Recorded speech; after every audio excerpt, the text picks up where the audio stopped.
Assalamu alaikum wa rahmatullahi wa barakatuh. Good morning, everyone. I have the pleasure and the honor to be with you. I would like to thank all my friends and my colleagues who came from all over the world. I would like to thank my colleagues and friends who came from Baghdad, from Wasit, from England, from all over the world to be with us. I am honored to be with my friends. They were my colleagues before, but they are my friends. I hope they will accept me as friends. We've got Professor Kamal on the right-hand side, Professor Song, and what's your surname? I called you, what I call you? I will call her Mufalda. I'm going to be a little bit, I'm going to become Professor Dhiya, or Dhiya, as an academic. No, al-mustashar. I'm going to be the academic. So let little bit get out of the way. We are academics. Professor Kamal leading with AI in education. Professor Song, one of the leading professor, to be honest, in Britain, in computer vision. And I've got Mafalda, Professor Mafalda, all the way from Portugal. And she's working with AI in heritage preservation. So it's diverse. We've got 15 minutes each. Going to present them. And I'm going to give myself only 12 minutes. And I'll give you the rest of the time. But what I will do, I will give a question for each. Allow question from the audience to everyone. And my talk will be mixed between Arabic and English, just to give diversity on this one. I'm going to start my talk because Professor Dhiya will kill me if I am late. And I was threatened actually like that. He said, oh, look, I told you that. Okay, let's start. Can we start?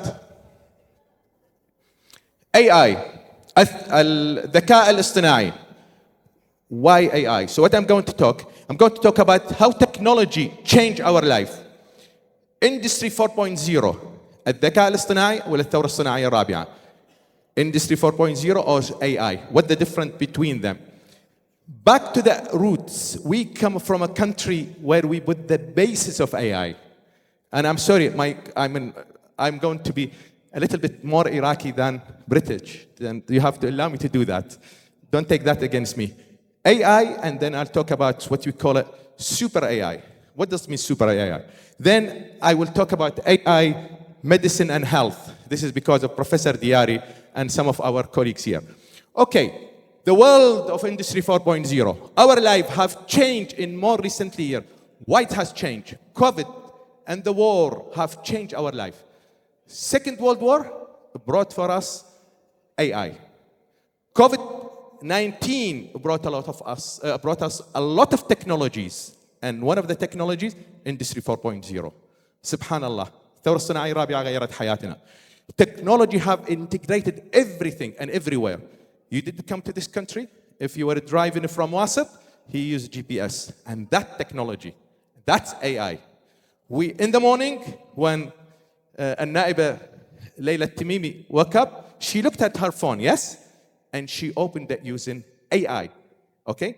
Face recognition, computer vision, and then everywhere AI. Then, okay, what are they? Industry technology. الثورة الصناعية الرابعة. Industry 4.0 is not AI. AI is the engine, but it's all a big vehicle led by AI. But there is technologies and there are skills. Which more important, technology or skills? Let's look at it. If you look at your phone, you've got one phone, but has 100 or 1,000 of applications. Where are we with that? So we have technologies. So when we talk about AI, AI is the trademark, yeah? But actually it's called Industry 4.0. In that new world, there is other technologies. There is a blockchain, Professor Khalid. There is cybersecurity, yes? And is heart of it. There is data science. There is sensors, yeah? Drones, where we are going to go to G5 and the rest of it. And there is Maharat. We've got Dr. Hussein with us here with his Riyada. And we're talking about all these, an Internet of Things, robotics, sensor, everything, all this technology, the heart of it, the engine of it, AI. Let's talk about what are they. There are the key enabler in Industry 4.0. What are the enabler? How can we do it? And by the way, nobody can run away from it. Everybody has to use it. So we have artificial intelligence with powerful algorithm. The word algorithms here came from Iraq, and I will tell you how it's done. Then we have technology invaded us everywhere. It is the one which is we use everywhere. And we have big data, which is the most important things. Without data, we cannot do nothing with AI. Okay? You have the best car. You have Bentley. If you don't have fuel, cannot work. Data. It is the fuel of our. And we've got automation. Where are we? We have industry principle, Industry 4.0 principles. And by the way, I wrote this. I mean, I didn't copy it. I didn't use ChatGPT. And by the way, ChatGPT, I think it can do better presentation than this. But I was worried because I have my colleagues, my friends here, they will find out. So I changed my mind then. We have decentralized. Before we centralize things, we decentralize. Blockchains, that mean we give the power to individual. And then globalization. What after COVID-19? You cannot run away from globalization. Whatever happened in Africa, it affected Britain. What happened in Britain affect Iraq. Whatever happened in Iraq affect China. So this is why we have to share something to do with security, something to do with health and education. We need to understand technology which assists us and information transparency, which is where I talked to somebody and said, yeah, I have my data, but when I pass it on, I don't give the right data. You cannot do that. There is something called ethics. Dr. Abir will know me about ethics and safety. My colleagues, Councillor Mohammed, talked about safety. When we have done something in Britain, we talked about safety and ethics. Okay, what are the technologies? By the way, this is where I push my Iraqi hats on.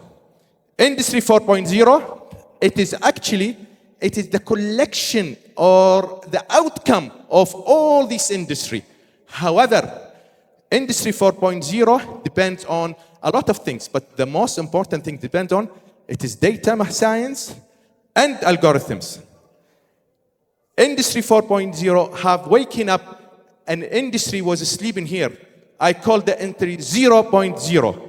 Industry 0.0, it is the forgotten industry. It started in Iraq, started in Baghdad, in the House of Wisdom. I will talk about it a little bit. Why? Because Industry 4.0 break the borders. John Lennon, what does he say? John Lennon, world without borders, yeah?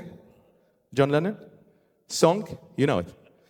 We want world without borders. We want to help each other. We cannot live. We are going to be 10 billion soon. We have to help each other. And this is where we need to talk about Industry 0.0. The forgotten industry. The world has forgotten it. However, there is a big scientist in 1903 who won, a French scientist who won the Nobel Prize. He was a Nobel Prize winner in physics. He said, we saved 50 books from Andalus, and we managed to blame with nuclear. If we saved all the books, we will be flying between all the stars now. And where is it started from? Started from here. Abdurrahman al-Hajji, I say all the time. I'm going to say in Arabic and then translate it. Abdurrahman al-Hajji عاش 50 سنة في الأندلس. ماذا قال؟ قال بسبب الحضارة الإسلامية. لولا الحضارة الإسلامية لما كانت هناك شيء اسمه الأندلس. ولولا الأندلس لما كان هناك الحضارة الأوروبية الحديثة. وإذا أنا قلت له ورا ما مات الله يرحمه، قلت لولا بغداد لما كانت هناك الحضارة الإسلامية. ولولا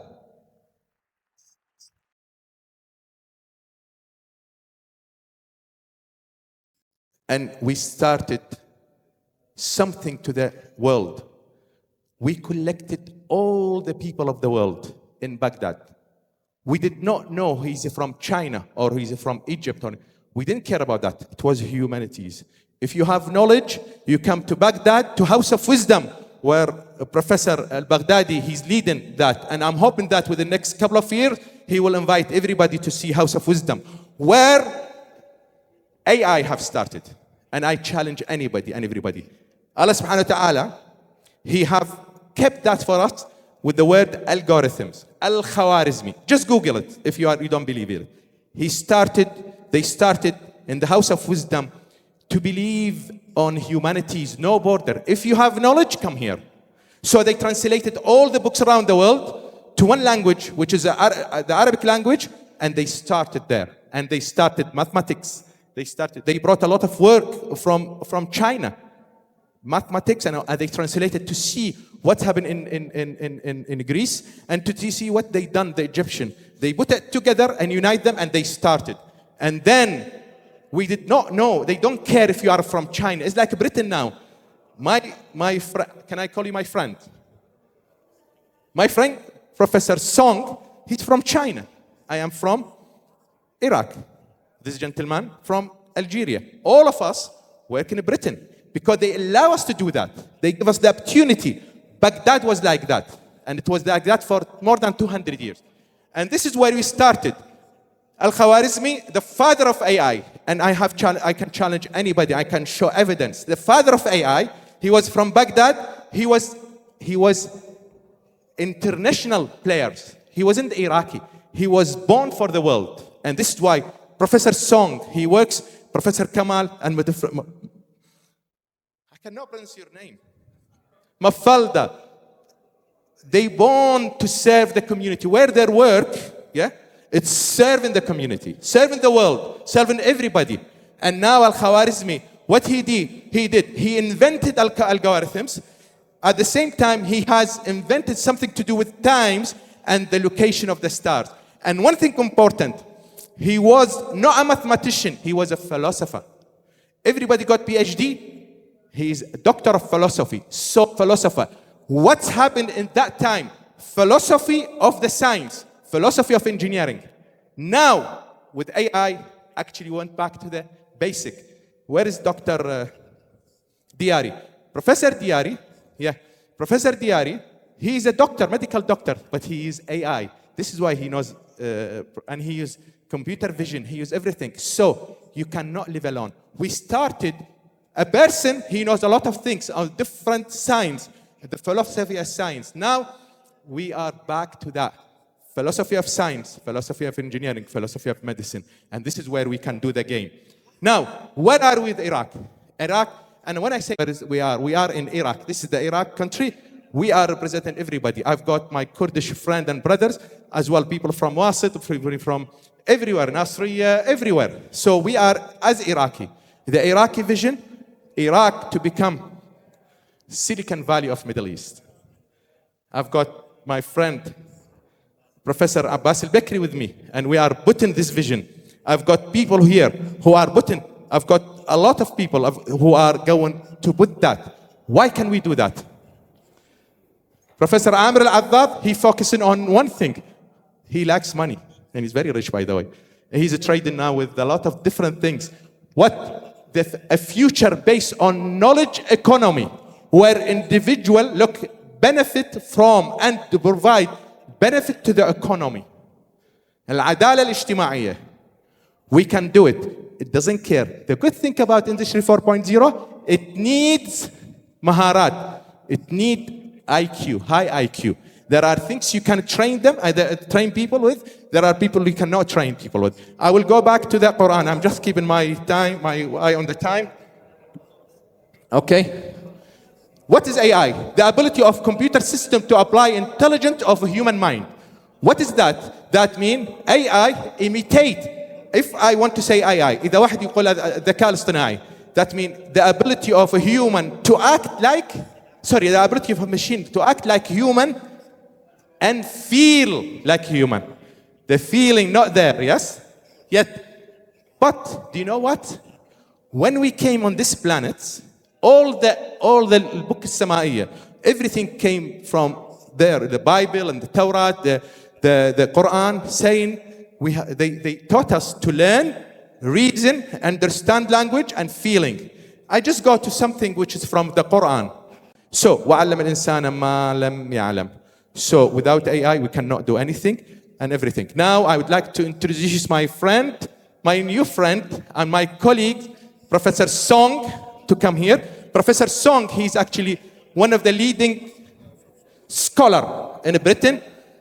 He looks after one of the leading institute in AI, and he's part of the Alan Turing, my dear friend Alan Turing, who have waken up Industry 4.0, waking up the forgotten industry. Professor Song going to talk about AI and computer vision.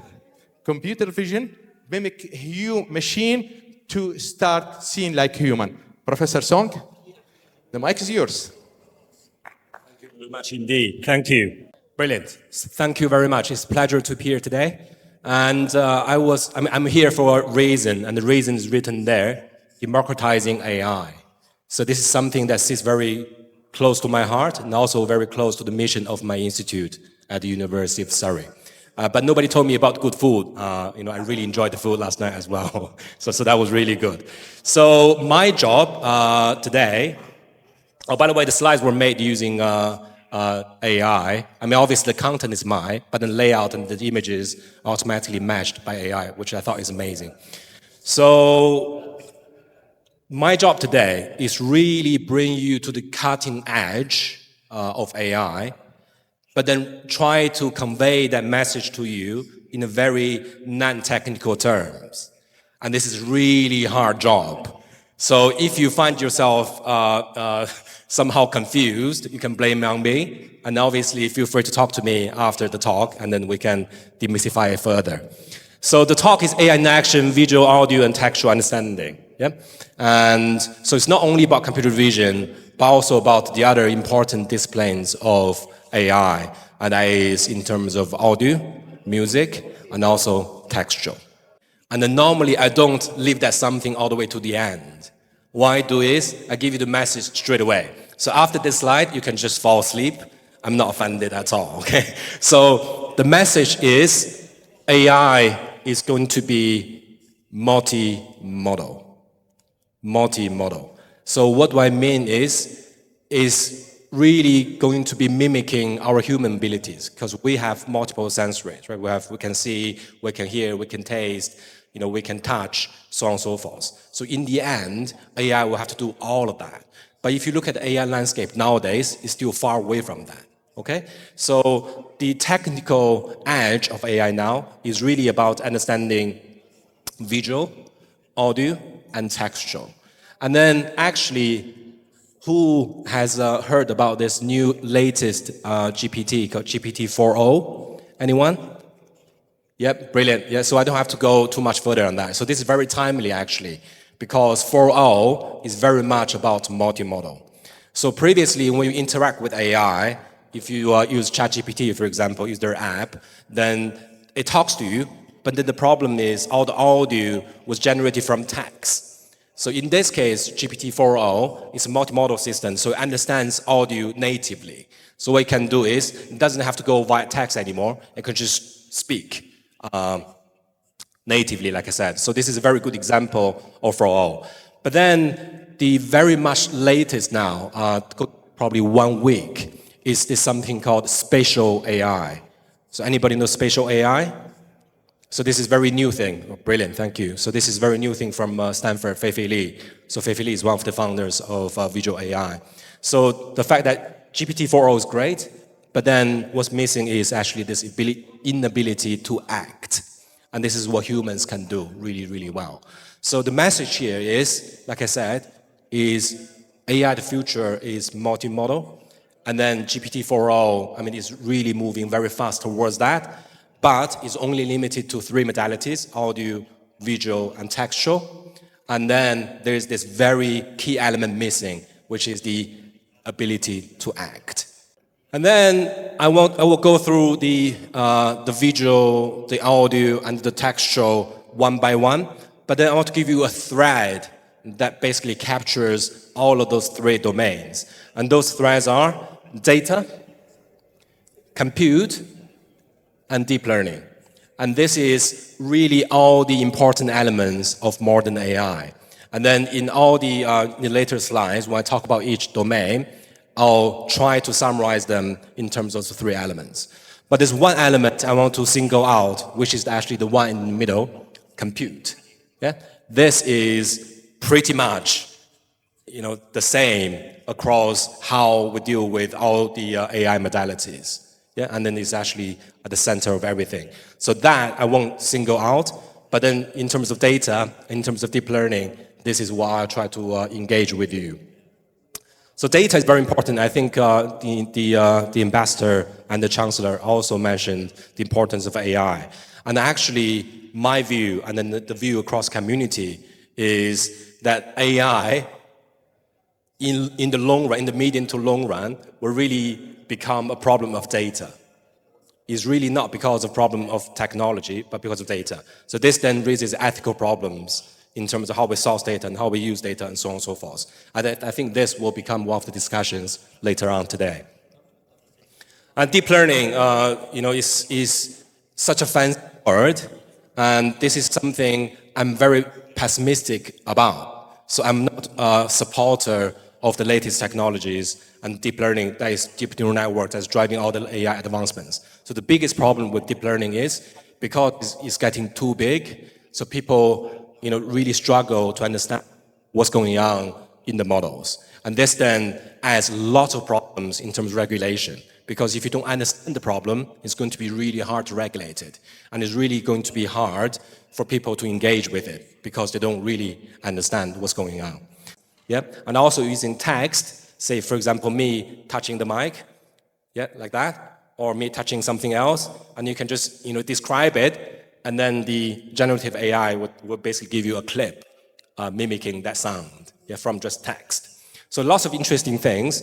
And then obviously there's a style transfer, which then Grant again is interested in, is giving a piece of music, say a pop music from the UK, then how can we give it like a Kurdish mix, for example, automatically using AI. But then the key is still to make the music sound like it's original Kurdish.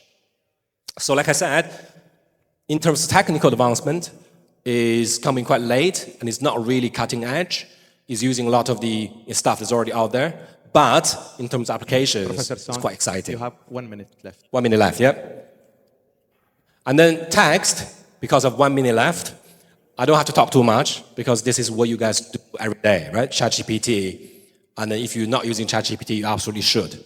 Yeah, it's such a wonderful thing. And then your kids should also use ChatGPT, but then you have to really teach them how to use it responsibly.